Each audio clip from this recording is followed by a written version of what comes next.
Ada garapan seni menarik yang ditampilkan oleh Seketeruna-Teruni Dharma Bakti STDB Banjar Tampakarang, Desa Apuan, Kecamatan Baturiti Tabanan saat penggerupukan sehari jelang Nyepi Minggu 10 Maret 2024. Seketeruna ini menyuguhkan sendera tari berjudul Ceroncong Polo yang sosoknya digambarkan dalam bentuk ogoh-ogoh yang diarak pada saat penggerupukan tersebut.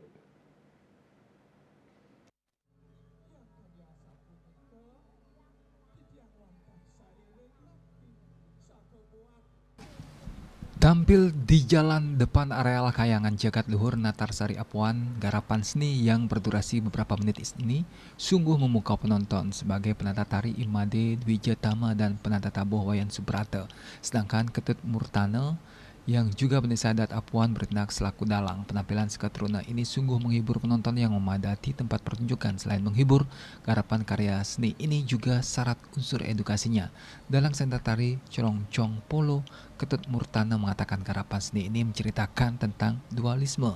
Sifat atau perilaku yakni dharma dan adharma diceritakan di sebuah pedukuhan peseraman Giri Wahana. Ki Dukuh Sakti memiliki murid-murid yang tekun mempelajari tata titi kesusastraan agama. Setelah tamat di suatu tempat, dua murid Ki Dukuh Sakti bertemu yakni Ni Sukati dan Ni Dewi Rabiah.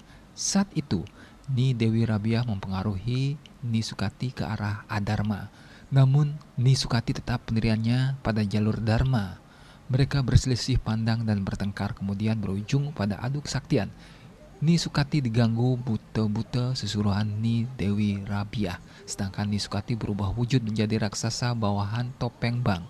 Ni Dewi Rabiah tak mau kalah, ia pun berubah wujud menjadi sosok besar yakni Ajian Ceroncong Polo. Adu kesaktian pun makin dahsyat.